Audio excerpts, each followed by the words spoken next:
হঠাৎ বাসায় যখন ছোট থেকে বড় আবদার করে বসে যে মিষ্টি কিছু খাবো, তো খুব তাড়াতাড়ি বা কম সময়ের মধ্যে আমরা কি তৈরি করতে পারি? তো এই সুজির হালুয়াটি খুব কম সময়ের মধ্যেই খুবই মজাদার একটি ডেজার্ট আমরা তৈরি করতে পারি। তো প্রিয় দর্শক, আসসালামু আলাইকুম। Welcome back to my channel জাহিমাস কিচেন। তো তোমাদের মাঝে নিয়ে আসলাম এই সুজির একটি রেসিপি, হালুয়া বা বরফি যাই তোমরা বলো। তো আমি এখানে একটি প্যান বসিয়ে দিয়েছি, আর এর মধ্যে আমি 1 চা চামচ ঘি দিয়ে দিলাম। আর মিষ্টি সব রকমের ডেজার্টের যদি ঘিয়ের ফ্লেভারটা না থাকে তাহলে তো এর স্বাদই মনে হয় ভালো হয় না বা মজা লাগে না। তো আমি এখানে এলাচ, দারচিনি এবং তেজপাতা, গরম মশলা দিয়ে দিলাম একটু ভালো স্মেলের জন্য। আর এখানে আমি সুজি দিয়ে নিচ্ছি। আর সুজিটাকে আমি এখন এই ঘিয়ের সাথে খুব ভালো করে ভেজে নেব, লাল লাল করে।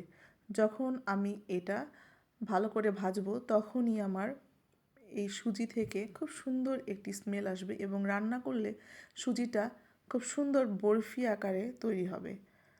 আর দর্শক, আমার কিন্তু এই সুজির হালুয়া অনেক পাতলা করে খেতে ভালো লাগে না। আমার মন চায় আমি খুব সুন্দরভাবে এটা বরফি স্টাইলে একটু শক্ত হবে, ভালো লাগে। তো আমি এর মধ্যে এখন পরিমাণ মতো দুধ দিয়ে দিলাম, আর আমি ক্যারামেল করে রেখেছিলাম চিনির, তো এটাও আমি দিয়ে দিচ্ছি। ক্যারামেলটা কেন আমি ইউজ করলাম, যাতে এটার কালারটা খুব সুন্দর আসে। সুজির একটা নিজস্ব একটা কালার থাকে, এটা থেকে একটু ভিন্ন কালার আসবে। তো এটার জন্যই আর কি আমি ক্যারামেল ইউজ করলাম। তো এটাকে আমি এখন সুন্দরভাবে জ্বালিয়ে নিব, মানে এটা রান্না করে নেব। তো দেখেন এটা আমার প্রায় হয়ে গেছে। আমি কিন্তু এখানে চিনির পরিমাণ, মানে ক্যারামেল বা দুধ, লিকুইড দুধটা পরিমাণ মতো দিয়েছি যাতে বেশি পাতলা না হয়ে যায়।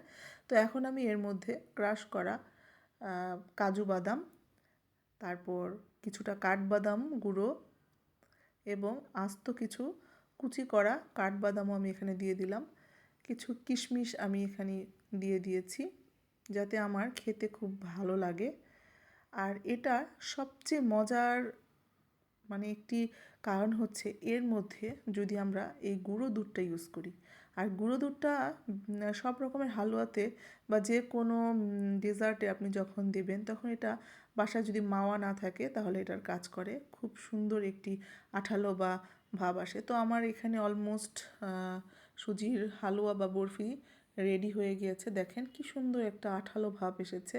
এটা যখন আপনার ঠান্ডা হবে তখন এটা আরও সুন্দর শক্ত হবে। আর বরফি সাধারণত আমরা একটু শক্ত টাইপের খেতেই খুবই ভালোবাসি। তো এই তো আমি গ্যাসটা অফ করে দিলাম, এখন আমি এটা পরিবেশন করে নেব। তো আসলে এটা সকালবেলা নাস্তার সাথেও কিন্তু অসাধারণ লাগে। আর এই হালুয়াটি মনে হয় খুব কম সময়ের মধ্যেই ঝটপট তৈরি করে দেওয়া যায়। তো এই তো আমি এখন একটি প্লেটে সুন্দরভাবে এটাকে পরিবেশন করে নিচ্ছি এবং এটাকে কেটেও নিচ্ছি সুন্দরভাবে। তো বন্ধুরা, যদি আমার রেসিপিগুলো ভালো লেগে থাকে তাহলে অবশ্যই নেক্সট কোনো ভালো ভিডিও দেখার জন্য অবশ্যই আমার পেজে ফলো বা সাবস্ক্রাইব করে রাখবে, আর লাইক কমেন্ট করে পাশে থাকবে। তো এই তো আমি এখানে কাজু কিশমিশ দিয়ে এটা সুন্দরভাবে ডেকোরেট করে নিলাম। তো এই তো আমার রেডি সুজির হালুয়া বা বরফি। তো ভালো থাকেন বন্ধুরা, ধন্যবাদ।